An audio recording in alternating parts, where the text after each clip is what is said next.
Good morning, everybody. Nice to see you again. I just left you all from our Zoom meeting. And today's story is another animal-themed story. And it was written when Mrs. K was probably 6 years old, so I was probably in kindergarten just like you. And I want you to see if you can figure out if it's nonfiction or fiction. This is a really easy one. The title is What Happened to George? There once lived in a sunshine yellow house with little white shutters a happy family of pigs. There were Mother Pig, Father Pig, and 9 children pigs.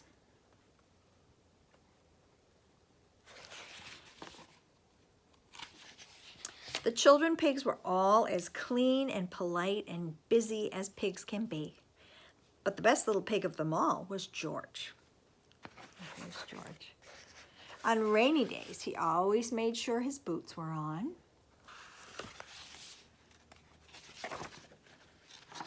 After dinner, he always helped Mother with the dishes.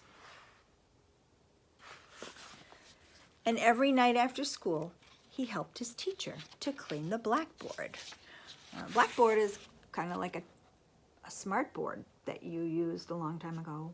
We used chalk. It's called a chalkboard. Or a blackboard. Is this blackboard black? No, lots of blackboards were green. Go figure. He practiced on the piano for 1 hour every day. I know some of you take piano lessons. He took off his hat when he met a lady, and he went to church every Sunday.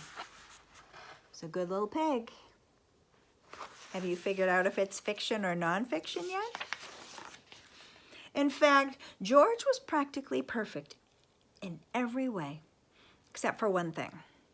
George ate too much. Way, way too much. George liked yummy food. And after the family had eaten breakfast, someone was always left at the table. Can you guess? George. At school, someone was always nibbling while he was studying. George. In the dark of night, someone was sure to be rummaging in the big pantry cupboard for a snack. Yep, you got it, it's George. One afternoon, George came home from his music lesson, so hungry he could hardly walk. He opened the door and walked into the kitchen, and there he discovered donuts. Hundreds and hundreds of donuts that Mrs. Pig had made for the Pigtown Ladies Popcorn Festival and Bazaar. Most of the donuts were neatly packed in boxes ready for the bazaar, but the platter on the table was piled high. Oh, they looked so good, and they smelled so good, and how good they tasted. Look at all those donuts.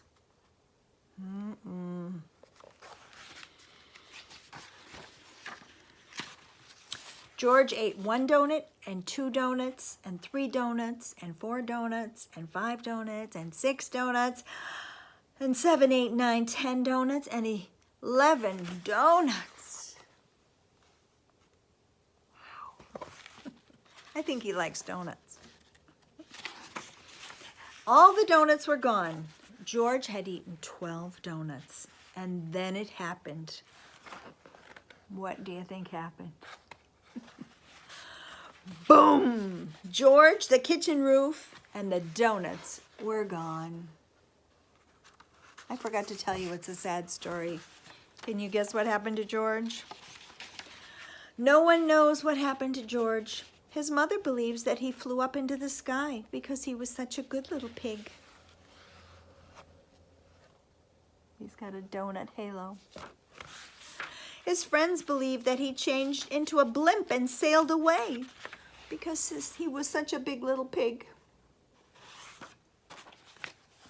But great-grandfather Pig, who was very old and very wise and really knew about all kinds of things, said that he thought George just plain burst.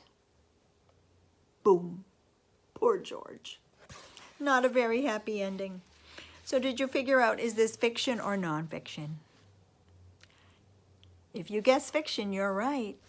This could never happen. No matter how many donuts you ate, you might get a big tummy ache, but that would never happen to anyone. I hope you have a wonderful day today, and we'll see you tomorrow on Mrs. K's favorite day. See you on Friday.